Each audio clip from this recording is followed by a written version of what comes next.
Ассалаумағалейкум Серік аға, мен 3-ші сынып оқушысы Мамырбек Бекнұр боламын. Мен сізден құрма жайлы сұхбат алсам деп едім. Уағалейкум ассалам бауырым. Өте орынды сұрақ. Жәнегі құрма жайында сұрағым келсе, және айта кеткім келеді. Құрманың бірнеше түрлері бар деп айттық. Және сіздің сұрағыңызда қойылған сұрақтарыңыздың үлкен маңызы бар. Құрма адамға өте пайдалы, және бірнеше түріне тоқталатын болсақ, ажуа құрмасы болады.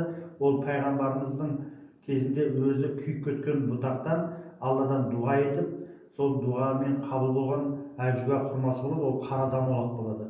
Ол Медина қаласында өседі, пайғамбарымыздың жатқан жерінде. Тағы да Мекке, Мединалық құрмалар болады. Бірнеше түрлері бар, көп түрлері айта берсек. Құрманың отаны қай жер? Құрманың отаны Медина қаласы деп айтады.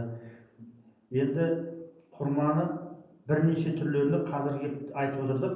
Енді Медина қаласында арнайы өсіріледі. Сол мемлекеттерде, ыстық мемлекеттерде өседі құрма. Оны қазіргі заманда арнайы бақшалар, Медина бақшаларында құрма күшті өседі.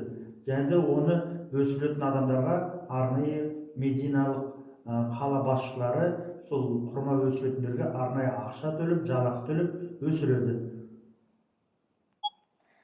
Құрманың адаммен ұқсастығы бар деп естіп едім. Сіздің ойыңыз? Оның рас. Құрма ағашы, ең бірінші ағашқа келіп тоқтайық. Құрма ағашы кішкентай мына дәннен өспейді екен. Бұның дәннен өспейді екен. Ол құрма ағашы адам баласы сияқты 12 жасына толған кезде құрма ағашы жеміс береді екен. Бізде қазір 12 жасқа дейін адам кәмелеттік жасқа есептелмейді. Енді 12 жасқа толғаннан кейін ол жеміс бере бастайды. Енді үлкен аталық тұрып, қалған аналықтар тұрып, бір аталық болмаса, олар өнім бермейді екен. Және 2 жылға дейін мына бұтақтан, құрма ағашынан өзі бұтағынан бүйтіп тұрады, атрос өседі екен. Сол 2 жыл тұрып, одан кейін барып бөлінген кезде соны бөлініп, соны қайтадан топыраққа егеді екен. Одан 12 жыл күтеді екен. Одан кейін бұларда адам сияқты 65-70 жыл өмір сүреді екен. Одан да қарт құрмалар болады.